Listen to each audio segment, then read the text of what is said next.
and welcome to the Wednesday, February 17, 2021, 6 p.m. regular Planning Commission meeting.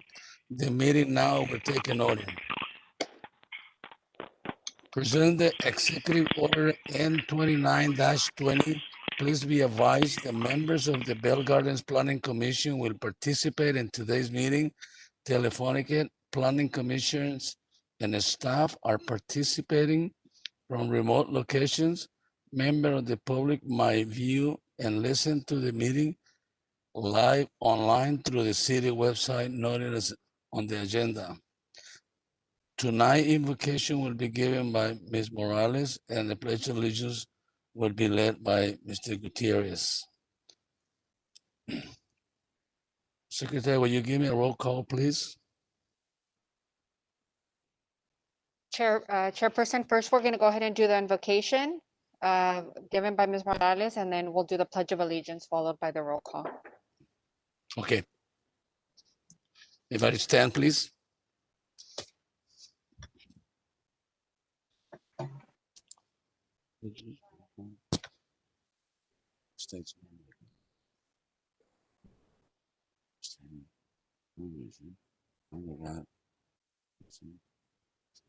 Strong.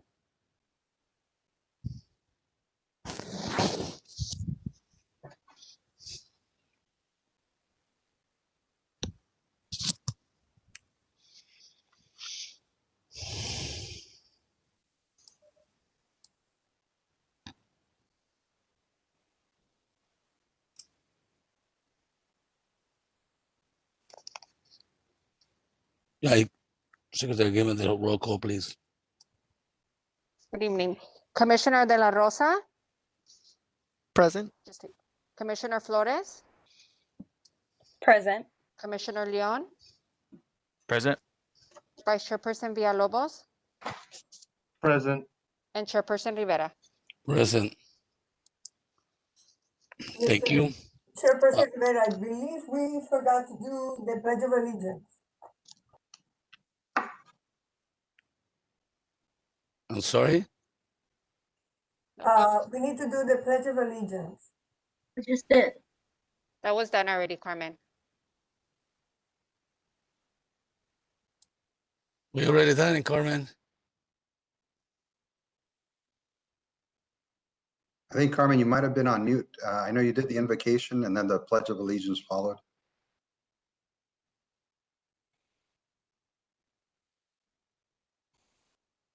You hear that, Cameron?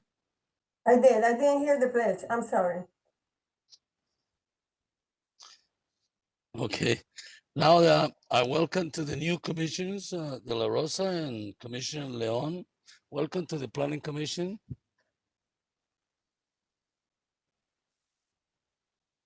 Now we go to the public comment, not agenda items. Now it's open. Planning Secretary, are there any speakers on the agenda on this item? No, we do not have any speakers, Chairperson. If there is no objection by the Planning Commission, I will close this comment.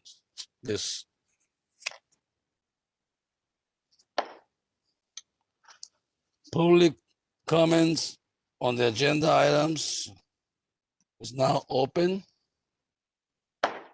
Secretary, are there any speakers on the agenda on these items? We do not have any, Chairperson. If there are no objection by the Planning Commission, I will close public comments. Close. Consent calendar, the first item is approval of the minutes. Are there any changes, additions to the minutes on January 20, 2021?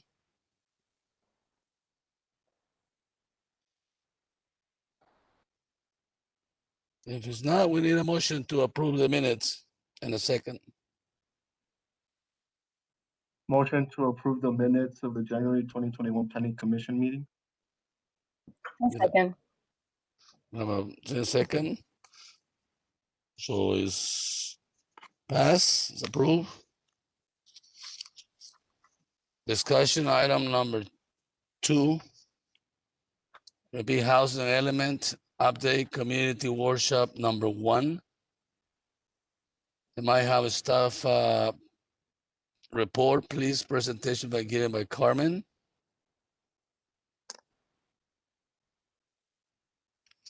Carmen? You are mute, Carmen. Sorry. Okay. Just a brief introduction to tonight's agenda item. Before I turn the presentation over to our House and Element Consultant, Veronica Tam, and our Community Development Associate Planner, Yalin Siva. So the city is in the process of updating the General Plan House and Element for the 6th cycle planning period, which will cover from 2021 to 2029. And as part of the process, the city will be holding 2 community meetings. Tonight is the first of the 2 that will provide information on the updated element to the planning commissioners as well as the community, as well as provide opportunity to obtain their input during the process.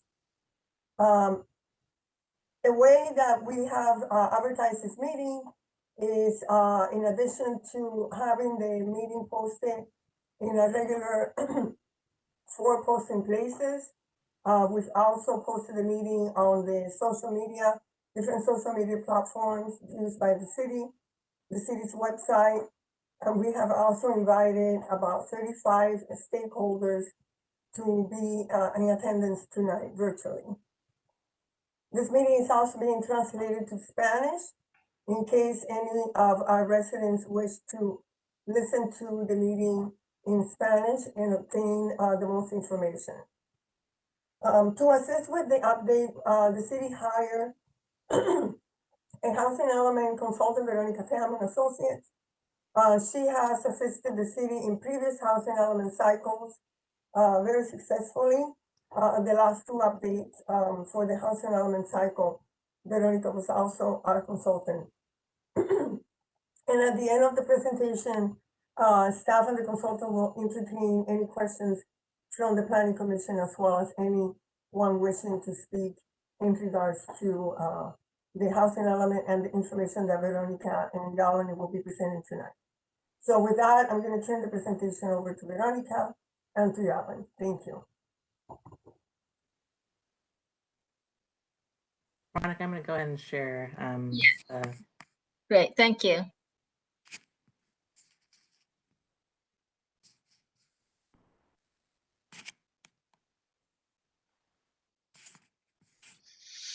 Okay. So you're ready, Yanani? Okay. Tonight, thank you for the opportunity to present before you about your housing element update. I'm just going to go over what is the housing element, what are the requirements, and gives you a little bit of a demographic kind of update about Bell Gardens today and how it kind of impacts some of your housing needs in the community. I'll go into a little bit more detail about this whole concept of regional housing need assessment and what it obligates the city to do. And then city staff is going to present to you how the city plans to actually meeting this regional housing needs assessment. So throughout this process, you'll hear the term regional housing needs assessment or RHNA, but that's we'll go into that in a little bit further. Then afterwards, we'll kind of walk you through the process of updating the housing element. Great, next slide. The housing element is part of your general plan. It's one of the 7 required elements of the entire general plan. It looks at the needs of the housing needs in your community, but not just your current residents' needs, but also future housing needs. What is a little bit different from the rest of the general plan is that your general plan usually have a longer time frame for her planning horizons. Is usually about 20-25 years, but the housing element has to be updated every 8 years, and it's by statutory deadline. What we are dealing with today is the 6th cycle of the housing element update, which has an October 15, 2021 deadline with a 120-day grace period that, you know, if you adopt it within that grace period, you'll be considered okay on time. What also sets the housing element apart from the rest of your general plan is that the housing element has to be reviewed by a state agency for compliance to state law. Now, the rest of the general plan has guidelines. Housing element has statutory requirements. And the agencies responsible for that review is the State Department of Housing and Community Development, HCD. Next.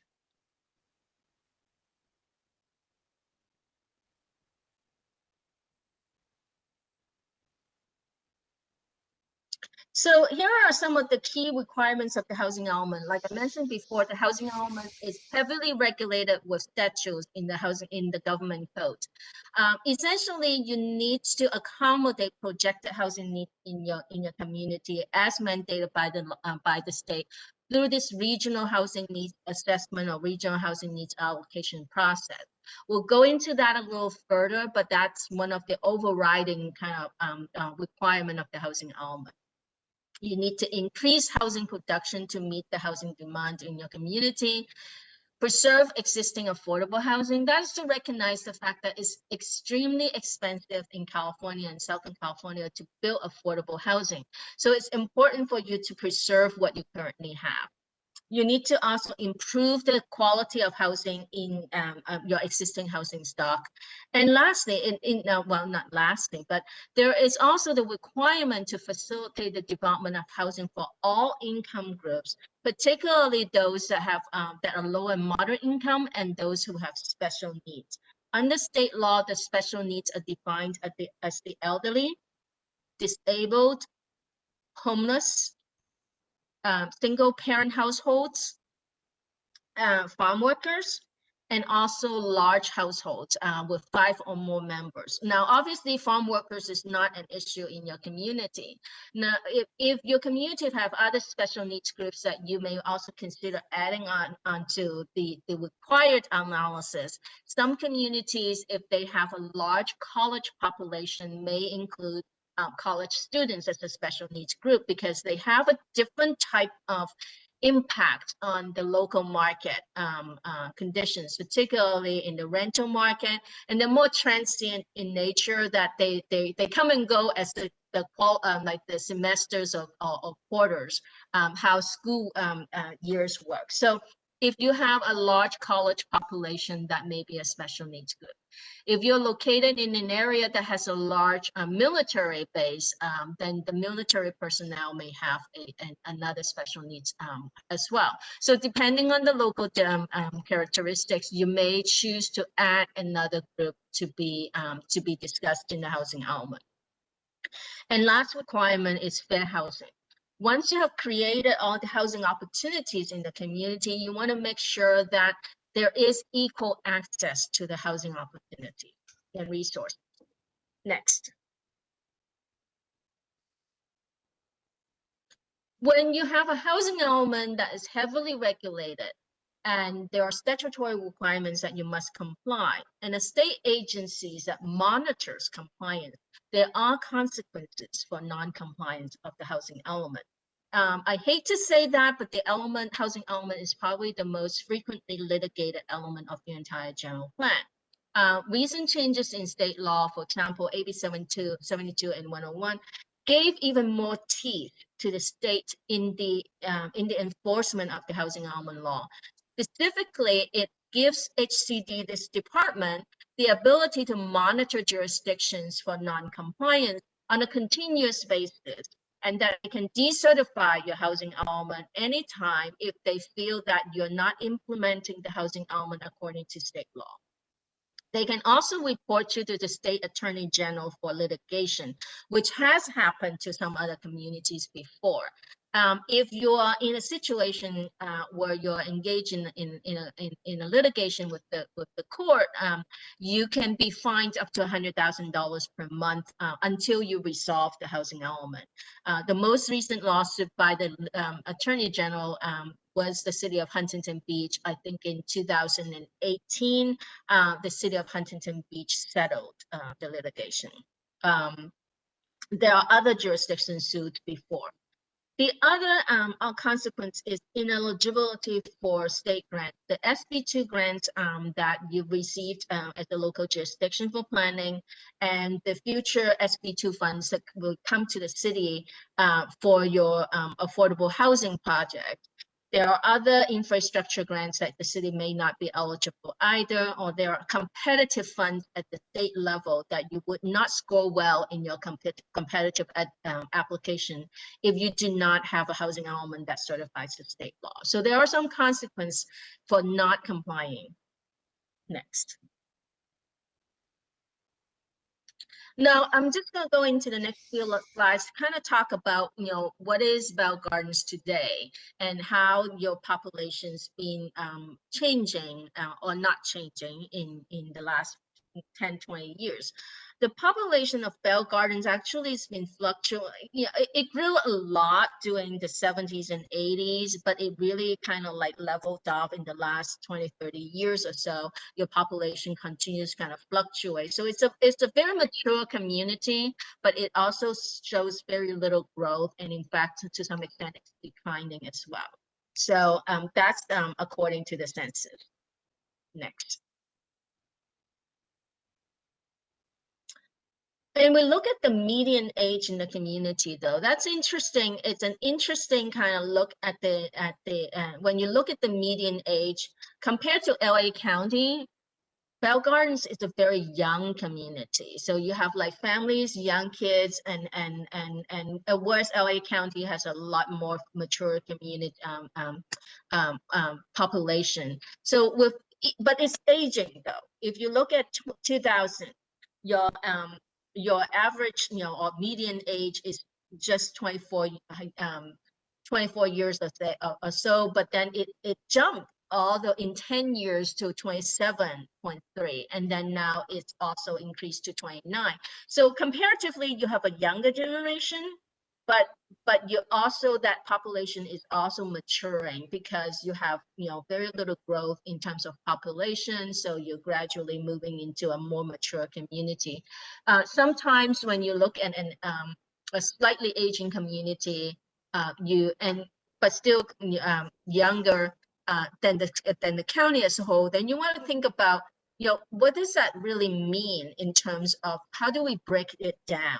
Now, that is a little bit more telling in the last 8 years or so. If you look at the 2010 census with the 2018 American Community Survey, which is the data that's offered by Southern California Association of Government for the housing element purposes, your population is gradually moving into an aging population.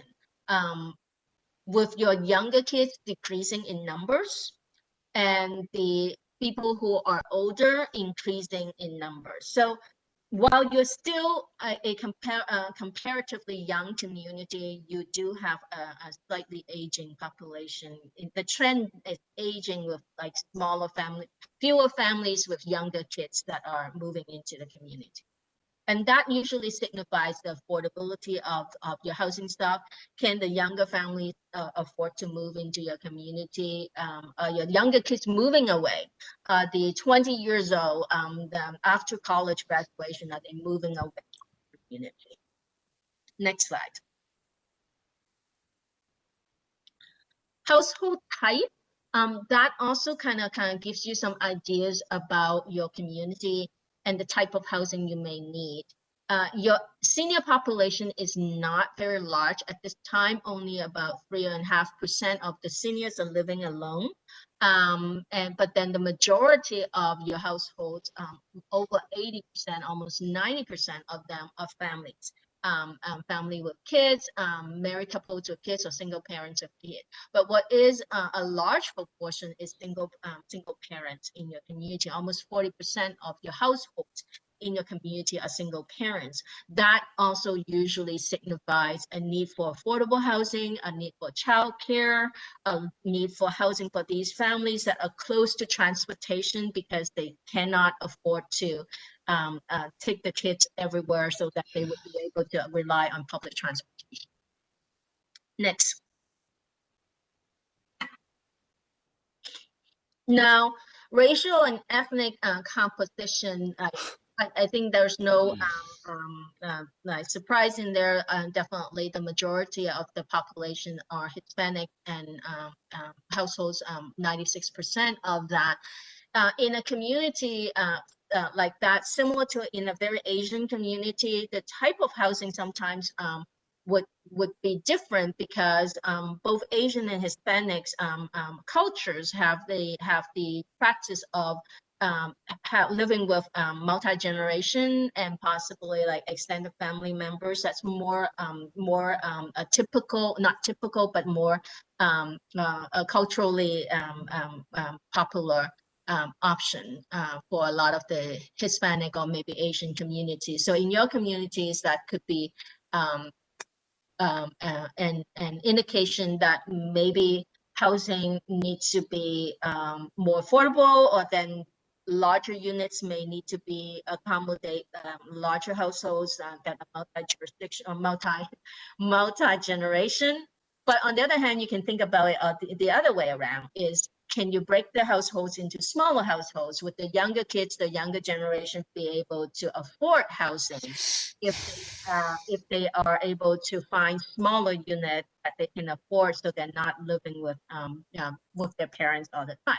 So that's kind of like looking at your housing and see what the preferences are, and offering a range of choice so that there are options for different preferences to choose from. Next slide.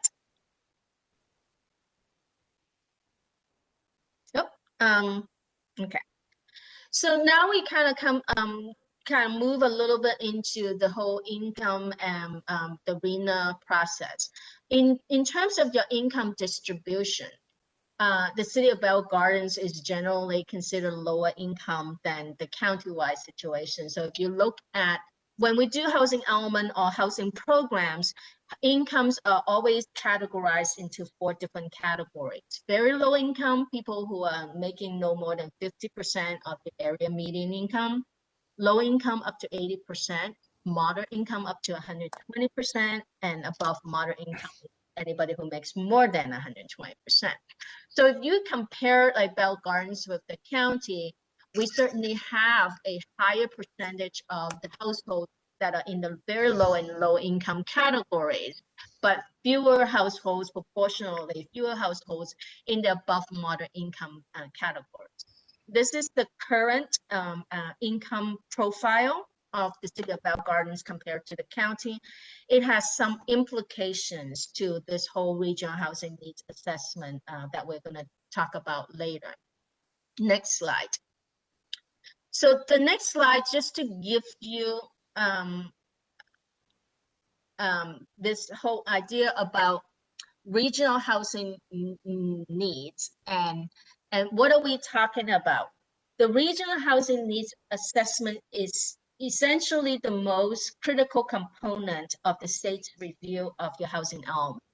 Virtually no jurisdiction will get a housing element that's certified by the state without meeting this requirement. A lot of the policies and programs they're negotiable with the state, that you can work with the states and see, you know, and let them see your constraints and opportunities, and you can work with the state on that. But meeting the regional housing needs assessment is not a negotiable requirement. The RHNA is a process that the state projects how much growth is needed for the entire state over the next 8-10 years, based on job growth, based on immigration, outmigration, either within the country or from outside of the country, natural growth in population, and household formation kind of patterns. They use a lot of these kind of statistics to come up with the whole idea about how much housing growth is needed for the entire state. And then it divides it up into the 7 major regions in the state and some smaller counties. Each single jurisdiction in the state would get a number that they must be responsible for. In the Southern California region, our regional planning agency, Southern California Association of Governments, is responsible from taking this number that's assigned to us by the state and allocating it through the region. The 6 counties we're talking about are Los Angeles, Orange, Riverside, San Bernardino, Ventura, and Imperial. San Diego has its own process. This 1.34 million unit, unfortunately, it's a very large number. SCAG tried to lower it. It was not successful, so we have to deal with this number. LA County get allocated 813,000 units, and each jurisdiction within LA County get a number. And for Bell Gardens, our number is 501 units compared to some of your neighbors. We're kind of in the middle of the pack, but still veer towards the low end of the allocation, recognizing that the city has a lot of constraints and really built out. But what the RHNA is not a production requirement. It's a planning requirement. You must be able to show the state that you have land use policies and appropriate development standards to potentially accommodate 501 units over the next. And we'll go into that a little further in the next slide.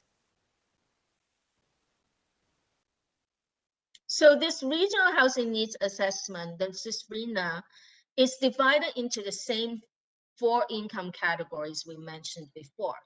Now, because you are a lower income community compared to the county, significantly lower income community compared to the county, your regional housing needs allocation gives you a higher allocation towards the upper income categories.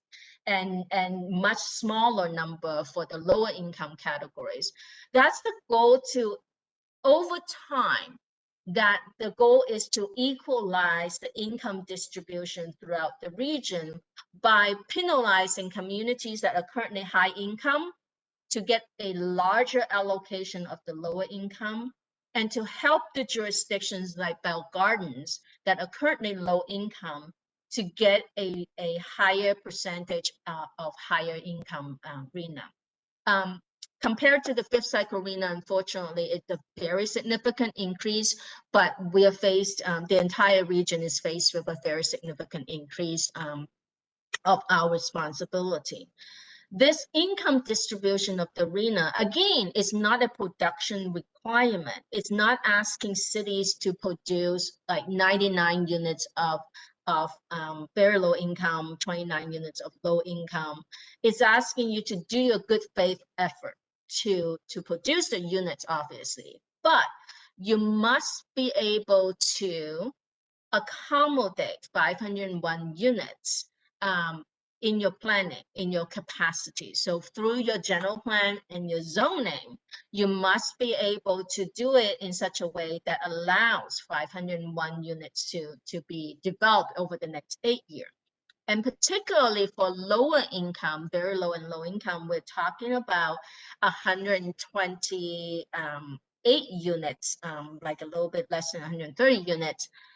They use density as a proxy. And density is being used if a site is generally, it's zoned for 30 units to the acre. It's presumed to be adequate to facilitate and encourage the development of lower income housing. So that's what they're looking for. Planning, land, general plan, and zoning, and using density as a proxy for feasibility for the different income groups. So for moderate income, we're probably looking at medium density type of housing. For above moderate income, we can look at a little bit lower income density. But given how built out the community is, getting this 501 unit, it's going to be a challenge. Next slide. This is just to give you some idea the type of income level we're talking about. There's an additional category called extremely low. These are people who are making 30% of the area median income. But this is this income level is adjusted annually. You can see that when we talk about very low and low income, it's not people who don't work and don't make an income. You can be working, a couple working and making a decent income, like $90,000 a year with 2 kids. A couple with 2 kids making $90,000 a year. In Southern California, in LA County, they're still considered low income. And so when we talk about building housing for lower and moderate income, we're still talking about a pretty high income. When you think about it, $100,000 a year for 5-person household is still just a moderate income household. So next slide. So as I mentioned before, that the state used a default density as a way to analyze whether you have enough capacity for your lower income or for your regional housing needs allocation. 30 units to the acre is what we are looking at as a proxy for lower income. There is also a new state law called No Net Laws, which requires that the city to continue to replenish your sites inventory as sites are being built. But they recommend for a about 15 to 30% of a buffer above and beyond what you are required to do as the RHNA. So in doing the sites inventory, you can't show the state that you have exactly the sites for 501 units. You need to show some room there. And so with that, when we meet the RHNA, next slide.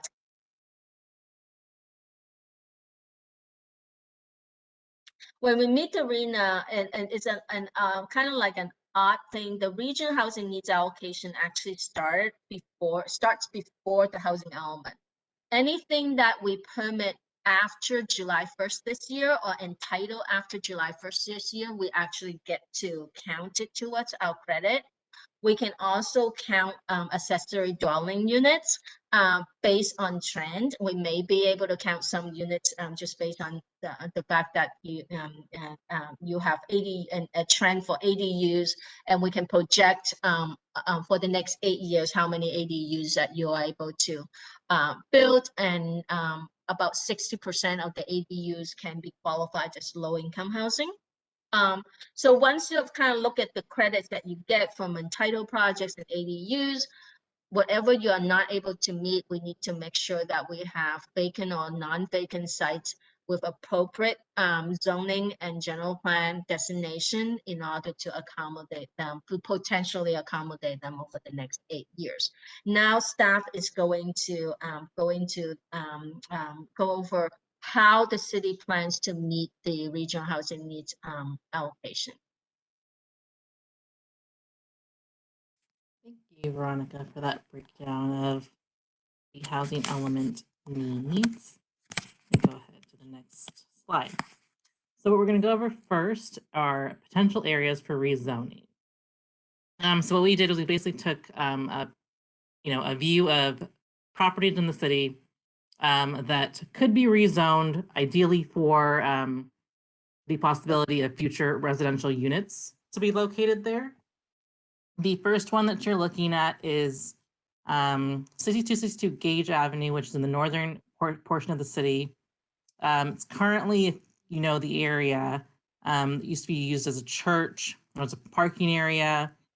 I think I've covered up also, I think, some portions that are residential already, because a portion of the site is residential and other portions are commercially zoned already.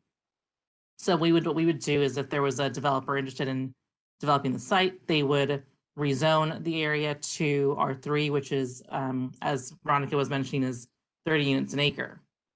And so there's potential there for approximately, with that square footage of that site, 70 plus residential units. The second site that we're looking at is in between Florence Place and Suva Street. To the west of there is an elementary school is what used to be there. And so this area that's highlighted in yellow is zoned industrially, light industrial M1. So that comes out to a total of, almost 5.5 acres, which is quite a bit of land. So that would be a potential area for rezoning as well. The next one that we looked at is what used to be here, where I'm kind of pointing to, is what used to be, I think, an Ace hardware store near the casino area. And that area is zoned C4, so that would be rezoned as well. I believe that is almost 25,000 square feet, so you could get quite a number of units there also. The second site is in the southern portion of the city on Shull. It used to be an oil site, so it's zoned MPD, but could be rezoned. And again, this is a little over 4 acres, which is again substantially a lot of units that would come out of there. So next we're going to go over some projects that have already been entitled. Entitled meaning that they already had come, developers went before the Planning Commission previously, and those are already approved.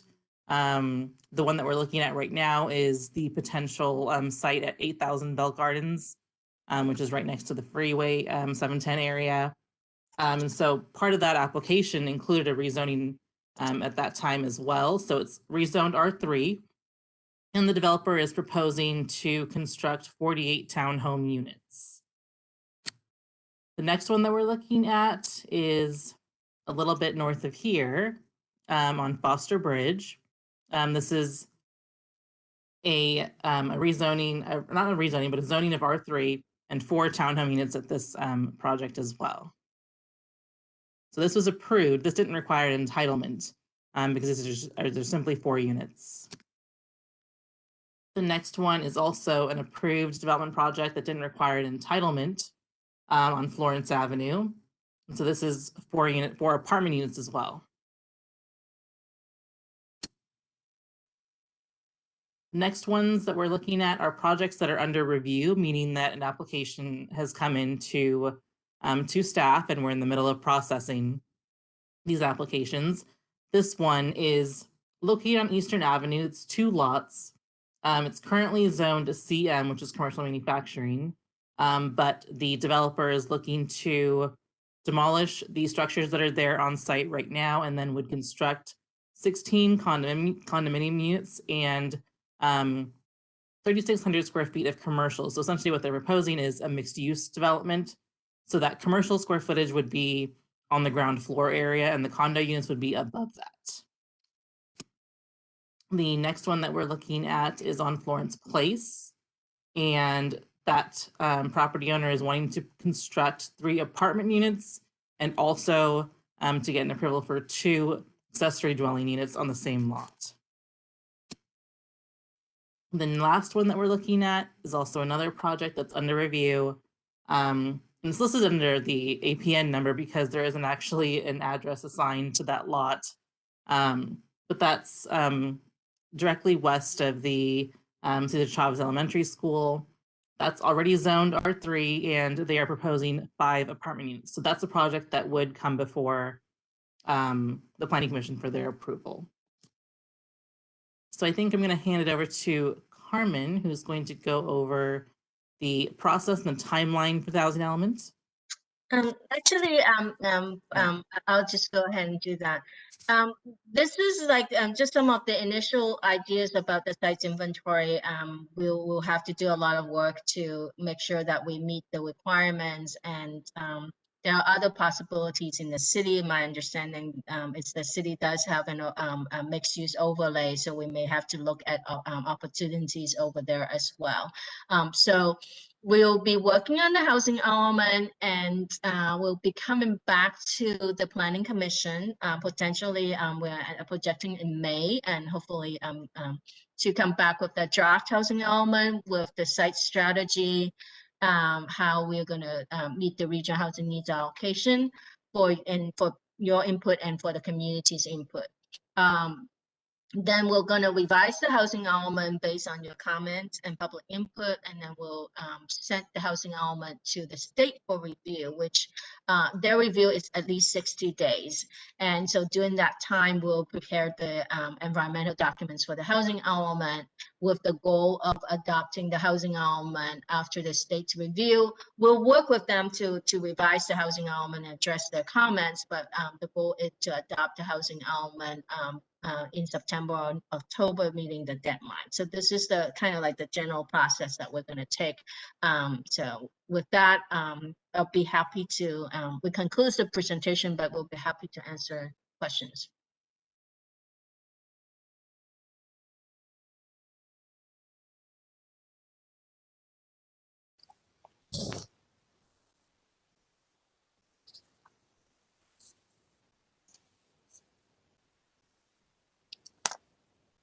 This time we will open any discussions for any comments.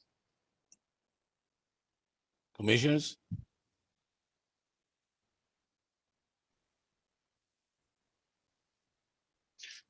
Secretary, is anybody wishing to speak on this item?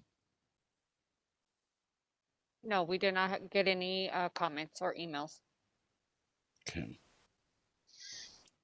Any questions from staff? I mean, from commissioners to the staff? Yeah, I have a quick question. Go ahead, Mr. Flores. Yes. For here in the city, how did you guys determine that for the potential properties that, you know, you can build housings in, like 6262 gauge? Like how did you guys determine that these are potential properties? Like,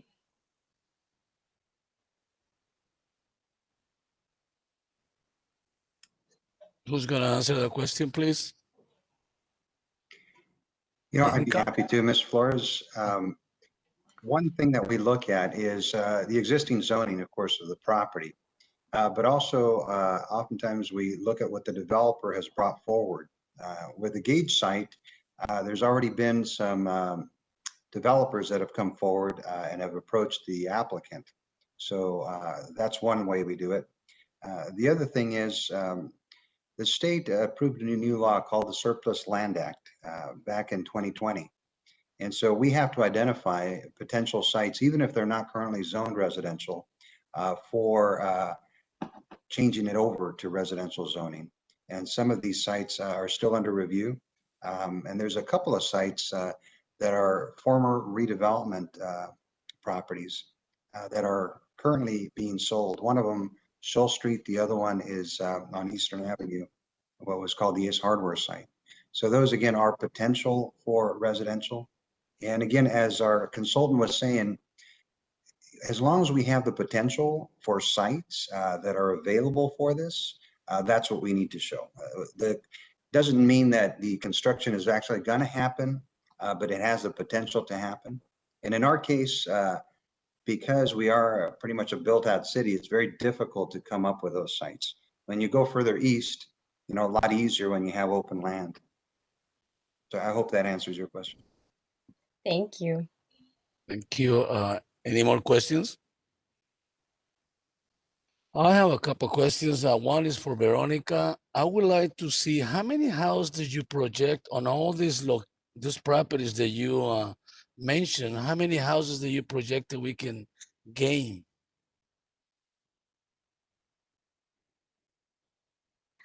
We haven't actually done all the math yet. At this time, just kind of generally looking at it, you have some of the sites that your lower income regional housing needs allocation, even though it's not it's not a very high number, it's 130 units.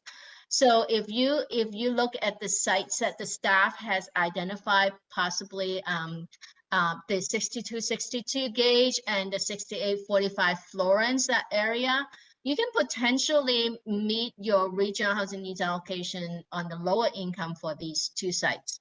However, you do have the other upper income as well, like the moderate and above moderate income, that still totals about 373 units. And it's not likely, you don't have the land to do single family homes for that many units. We just don't have the land, you're built out community. So most likely we're going to have to rely on also multifamily zoning or your mixed use zoning for that type of housing as well.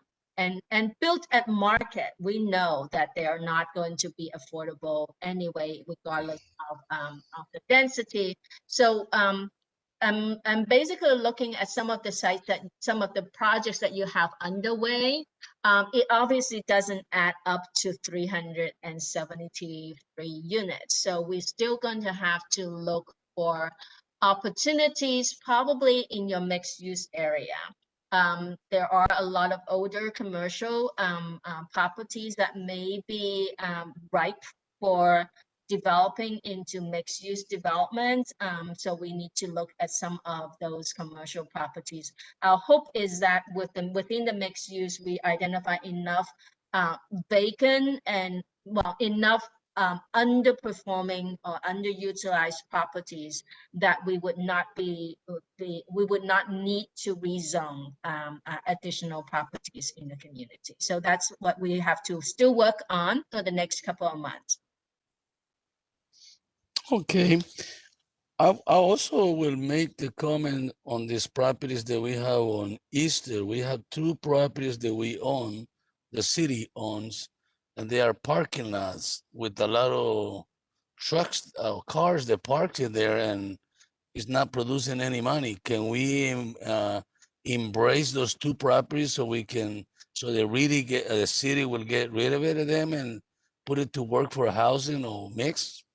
I don't see that much benefit, but I don't see that many cars that benefit. I don't see quite a bit trash in there actually, but can we put this on? So this is something that we can put on this project.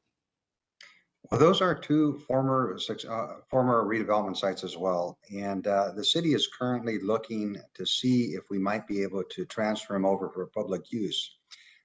They're very small when it comes to doing multifamily. But at the same time, yes, you could possibly fit, a triplex or a fourplex on them. So yes, they do have that potential. Right now, both of those are zoned commercial, and we did not include them as part of the potential housing. And this brings up a question, Mr. Rivera, for our consultant. Veronica, in the past, residents have brought up, what happens if we go forward and we identify sites and the housing element gets certified, and then the housing becomes available at another property that hasn't been identified? Do those units still count towards the RHNA numbers?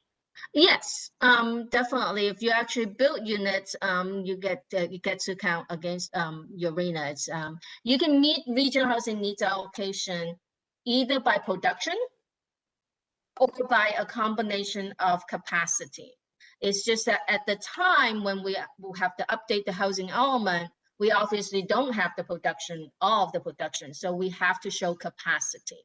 So as you are being built, and if you do have production, then it will relieve pressure from the capacity level of requirement. Now, my other idea was that since because we're gonna be taking commercial, industrial properties away to accommodate housing. The other thing is those 2 on the Easter, which already been commercial or part of probably industrial, most of it commercial. We could use as a commercial so we can allow the other properties so we don't lose on either way. And we gain the business and we gain the housing. For mixed use, that's another possibility, sir, where we have the retail on the bottom and the residential up above. That also qualifies for the housing, as well as the accessory dwelling units. I don't know, Veronica, if you want to chime in a little bit on that. Yeah, we're working with staff to figure out what's your trend. Regarding accessory dwelling units, to get credit for it, we have to base it on trend. and how much if you've been building 5 units of ADUs a year, then you can reasonably expect that you'll get 40 units in the next 8 years, unless you substantially change your program to foster that. Some communities are building a lot of ADUs, so it just depends on locally what's the preference, what's the policy direction regarding ADUs, and what's your trend. There's funding available up at the state level that you can apply for to help homeowners, improve or convert their extra space into ADUs. So that if the city is willing to move in that direction, so maybe you can get more credits on your ADUs.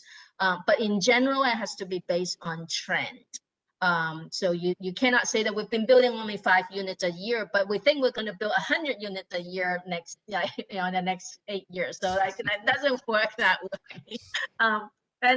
And ADUs, this SCAG already did an income distribution or rent survey. And so in LA County, we're generally able to count about 60% of the ADUs towards your lower income RHNA. So it's a very favorable breakdown. But again, it depends on your trend. If we can have a demonstrated trend, if you're willing to move in that direction. And facilitate ADU development. But just like Gus mentioned earlier, we're definitely looking into your mixed use overlays because in many ways, your commercial areas need some population to push it, to rejuvenate that area, to provide people to shop, to eat, and so you can't really increase a lot of your sales tax or that retail activities unless there is a client base. And that's what home mixed use is to increase the client base in that area so that the commercial would benefit as well. So we're going to look at the mixed use area. My understanding is you have I think the presentation includes one mixed use project. And that's the first mixed use project. We need to look at what makes that worked, and if there's any way to make it work better, so that you'll have more mixed use developments in the future. Thank you. Commissions, any questions? Yeah, I had a quick question. What is defined as underutilized property? How do you define that? Okay, there is no real definition to it. There's no legal definition to it. In fact, I use the term underutilized because it's a little easier to understand because the state law actually basically has 2 categories of sites. It's either vacant or it's non-vacant. And they have a very strict definition. They tighten the definition of vacant. It's basically dirt that's ready to be developed. So if you have a plant nursery, even though it's just trees and like pots of trees and it may have a couple of structures on it, they don't consider that as vacant. There's a use on it. If there are some kind of structures on the sites, it's not vacant. So when we look at underutilized, that's what we're going to look at in the mixed use area primarily. We looked at how old the building is. If the building has not been improved for like 40, 50 years, they're pretty much outdated in terms to accommodate like the modern uses. So that's one way we looked at it. And then we looked at what is the current FAR, floor area ratio. So what's the building on it compared to what is allowed? If it allows a 5,000 square foot building based on your zoning, but it currently has a 1,000 square foot building on it, it's substantially underutilized. We also looked at this is going to rely on staff too, and kind of intel. Other businesses in there are kind of declining. we're looking at places that have a lot of high turnover rates, or that there are a lot of vacancies, especially with COVID. There are a lot of the vacancies or businesses that probably won't return. So that would be an area that's underutilized, and you need to kind of think about how to rejuvenate that with, you know, new development. Especially for older buildings, commercial buildings, it's very expensive to retrofit it and modernize it to meet ADA requirements. So a lot of times it may be cheaper to actually just demolish and build and meet ADA requirements, because meeting ADA requirements is expensive and may not be physically feasible for retrofitting a building, and that has deterred a lot of like developments from like landlords from making improvements. So then if you want to see improvements, and sometimes it may be easier to actually just start from scratch. So we're looking for that type of buildings, that type of business, and that type of uses, and identifying where they can be redeveloped over the next 8 years. But that said, it doesn't force anybody to go away. It's just if the market naturally takes it there. We're just looking at current conditions, what is most likely to occur in near term, and whether your zoning and your planning policy allows that to happen, but it doesn't require anybody to move or to, you know. Anyway, so. Thank you. Questions? I answer your question, De Leon. Yes, thank you so much. Thank you. Any more questions? Yes, I have one more question. Go ahead, Ms. Flores. For our city, what are the beautification plans we have so far for this? And also, like, for the timeline, how is that looking? To attract contractors. Oh, okay, that's not something that I can answer. I think that's a staff question. Yeah. Can somebody who stop answer that question, please? Yes, Chairperson, Ms. Flores, so your question is beautification, in terms of, public right of way? I'm sorry, can you clarify? Yeah, like for the site. How are we going to plan to attract contractors? You mean investors to fix the areas, or contractors to work? No, I mean to build. Oh, to build. Okay, so for example, we have some of the sites that Yalini identified as entitled. Those have been projects that typically developments come to the city. The developer looks at a piece of property, they look at a potential project, then they contact the city, and the city will then start conversation with the developer and their architects on future development for that particular site. So basically, most of our projects come in that fashion to the city. Gus mentioned a couple of projects that were previously under the successory agency that are now, we received several offers of memorandum that will show interest for development on those properties. And so that's the way typically cities will engage into conversation with developers for sites that we identified as a city for a future development site for residential or commercial. Yeah. Oh, now I think I understand the question a little bit better. So I can supplement that. We can also write in the housing element, you know, the city's plan to probably, we can, you know, and Gus, I hope I'm not committing the staff for additional work, but outreaching to developers, you know, and on an, you know, on maybe annual basis or how you want to, however you want to do it. You're certainly also, I can tell you developers are constantly scouting sites for development because housing is in high demand and there is a significant shortage of housing in Southern California.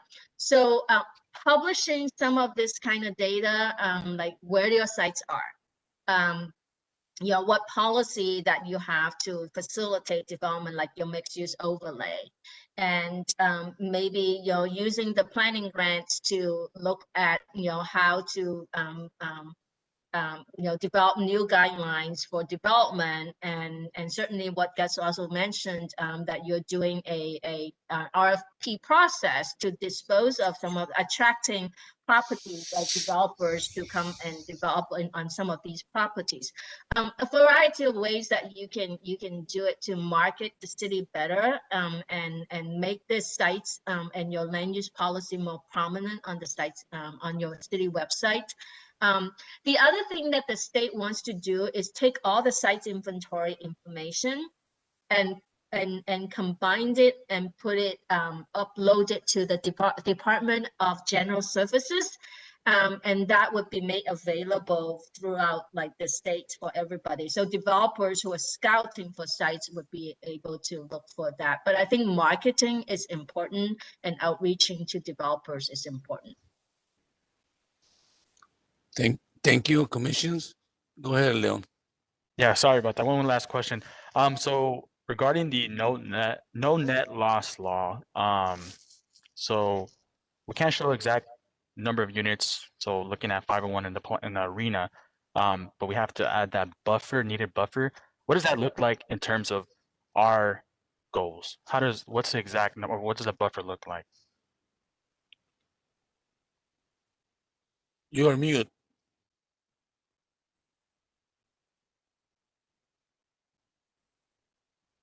Veronica, I think this question is for you.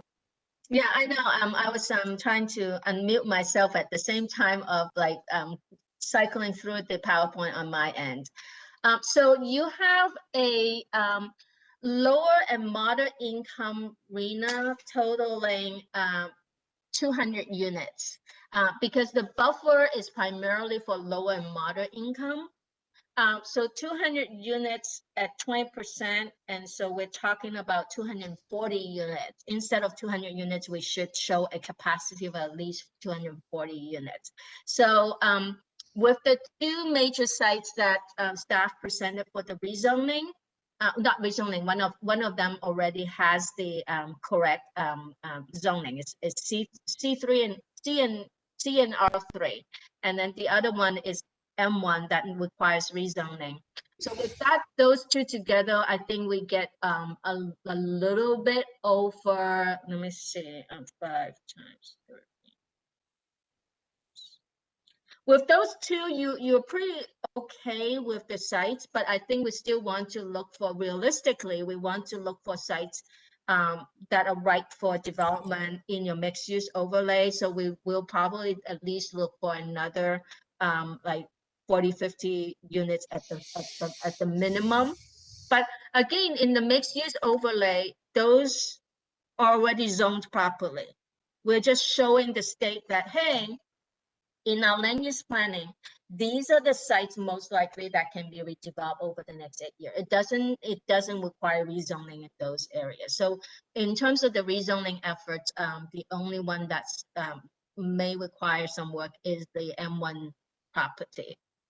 And I'm not sure about Gus regarding the one that has partially commercial, whether that needs to be rezoned for the entire property to allow for R3. So that's something too. But in terms of rezoning, we're primarily focusing on those sites. We're going to look for additional opportunities in the mixed use areas. No more questions? Commissions? I have one question. They see if we can do it. Like we already have R2, which a lot of properties, they are only one house. And I see this as an opportunity. can we do maybe a census, how many houses we have? They are R3, R2, they only have one house. That way we can figure out if we can do a program so they can see if they can build Mhm. more and beautify. That will beautify this whole city. Because what I hear is a lot of the residents complaining about a lot of the, a lot of the fees that we have and cost for checking soil and all that. So we might have to do a little different plan for this already existing properties. And it will be a good opportunity just to beautify the whole city with this program, allow of making much easier or friendly environment. And that is one possibility. And definitely what we want to look at is if there is a trend in your R2 zone where like a developer comes in and build an additional unit or tear down one unit and build 2 or 3 based on the zoning. We have to take a look at whether there is a trend. In some communities, I'm seeing a lot of that kind of trend. And so there is a way to calculate how much we can fit onto those kind of properties, but because of the density and this and the size of the site, we may or may not be able to net in a lot of units, but definitely if that is a desire of the community, we can look at what's the capacity in kind of recycling and intensifying some of the R2 neighborhoods. That would probably count towards your above moderate income categories. Well, the reason why I propose, because I don't know how many properties we have. The second thing I would like to see is this will be something that will allow the neighborhood to put another house with parking and beautify the city without, we probably cost less than what we think. Just minimize a lot of the headaches that people are scared or help them. It probably would be easy to put this one in function. And with a little investment, we just has to do we don't know the numbers. I really don't know the numbers. I know in my area, we have a lot of houses. And what did they do is, this is what they do when the house become for sale. The investor wants to make quick money because it's hard to make another unit. I have properties that I seen that they got sold. They just, fix it a little bit. But they had the chance to make 2 or 3 houses. We don't have it because of I don't know what it is, but it's something in there that we need to see if we can help the community. It'd be a lot of factors that will help the community. One will be they get income.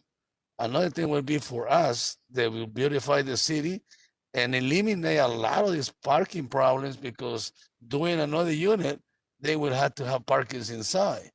So it's kind of like a win-win situation if we can put it together, if we can invest a little time. I think we have it already, probably somewhere in there, or we need to do a little research in that regards if we can. Mm-hmm. Yeah, we'll try to take a look at it and see how that would work. And I think we'll work with staff and see if there's any kind of trend, or if maybe not on a citywide basis, but look at a particular neighborhood or particular neighborhoods that are exhibiting trends of recycling or intensifying. So we can take a look at that. See, I see one thing that is kind of not as bad that you say it's a trend. When you say it's a trend, if we've been poor, we have a trend and we've been poor.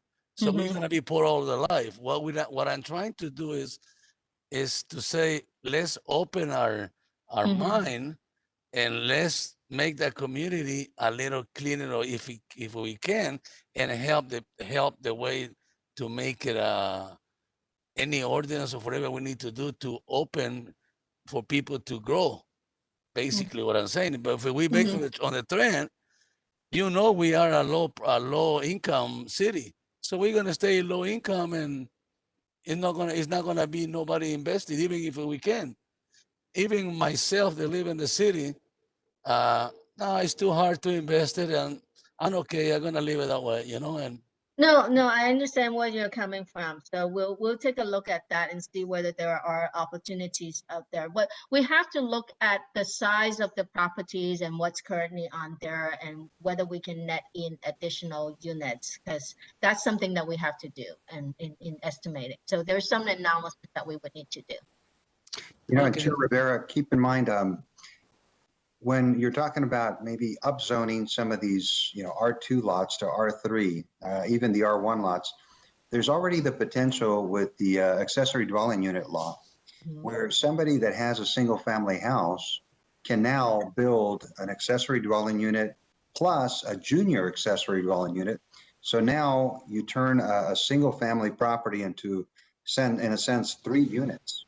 And I think that's what we're going to start seeing more of, especially with some of these grants that are coming forward. As you recall, we received the CalHome grant, $3.5 million. And part of that is for first-time homebuyer assistance, but the other part is for residential rehab. Somebody that has an existing home can apply for this grant and get money to do an accessory dwelling unit. That's one of the things that it encourages. So that's one way where they can definitely look at improving their property. And we're going after another $5 million with that CalHome grant. So hopefully we'll get that and be able to provide that service to the residents. Yeah, but basically what I say, I didn't say that to raise the zoning 2 to 3. What I'm saying is what we have already. Because I tell you, my property was R3 when I bought it, and now it's R2 because of the square feet. It was downgrade. Okay, so that's okay because I have enough parking for my houses to go in and out. I'm not saying that that's bad. What I'm saying is we have a lot of houses, the only one houses, and we had the opportunity to increase housing in the back, and they don't do it because they complain so many things, and we don't know the numbers, how many we have in there, and how can we help to beautify the city and beautify the neighborhood and make sure that whoever owns it makes that decision so he can get income. So that's what I'm trying to say is the R2, they only have 1 houses, or the R3, they only have 1 house for that matter, 2 houses. It's an opportunity in there that we have a lot of properties, and I don't know the number. That's what I'm saying. If maybe we can investigate that so we know that probably doing little, we can increase the median and the income higher. Not so the low, but the other ones that we need to meet. Plus, we beautify the city, which is a big concern of us. And the safety of the parking will be fixing right away. But anyway, thank you for the answer. Any other question? Go ahead, Leon. Yeah, I just wanted to piggyback off the Mr. Rivera. So going what Gus said about that grant, is that still available for our residents to access? Just because I think, of course, it would benefit the beautification as well as increase capital for our residents here, is at the same time help us meet our goal with the arena.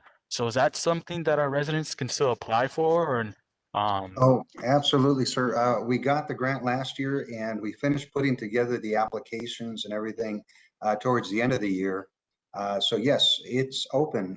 You can go on the city's website and access the applications, and it's both for residential rehab for existing homeowners and first-time homebuyer assistance. Any more questions? No more questions. I will entertain. One thing that we have is that we need to have a motion and stuff. But what will be the motion that we will be doing in this one? Because we've been talking about different things. So we're gonna try to fix it, or we just gonna put a recommendation? Chairperson, if I may, the recommendation tonight is for the Planning Commission to receive and file the information provided in this item. Okay. Commissions? Get a motion and a second. Motion to receive and file the information from the housing element update. Need a second? I second that. Secretary, would you give me a roll call, please? Sure. Commissioner De La Rosa, Yes. Commissioner Flores, Yes. Commissioner Leon, Yes. Vice Chairperson Villalobos, Yes. and Chairperson Rivera. Yes, motion pass. All right, staff, any comments? Yes, Chair, I just wanted to say welcome to our two new commissioners, Mr. De La Rosa, Mr. Leon. It's so good to have 5 commissioners now, and also good to have you back, sir. So thank you for all of you being here and being on time. It's really appreciated, and looking forward to a great 2021. Hopefully we'll fight this virus and get the vaccines out there and be done with it. And then hopefully we'll be back to meeting normally. And the other thing I just want to let you know, the successor agency sites that were out there for sale, the Shull Street and the Ace Hardware sites, the deadline for submitting the proposals was February 1st. We did receive quite a few proposals. Those will be going on to the council for consideration in the upcoming weeks. So we'll keep you updated as to what happens with those. That's all I had. Thank you. Staff, any more comments? That's it. Commissioners, any comments? Thank you, staff, for the report, and thank you, Veronica, for the presentation. Yes, thank Yes. you. Thank you, Veronica. And I'd thank like you to for thank everyone everyone. also that stopped by. Any more comments on the commissioners? I would like to say thank you to everyone, the staff, and I look forward to working with all of you throughout the years. Hey, thank you for the staff and everybody else. Hopefully we can put all this together so we all benefits and meet the goal for the state. I hear it all over the place that this is a big push for everybody, not just us. So I'm glad to see that we have a small number compared to other cities. And welcome those 2 commissions. We need some projects now. We got full stuff now, so somebody needs to get some more projects for us. And I just need a motion to adjourn in a second. Motion to adjourn. Second, I second. so be it. Meeting adjourned. Thank you.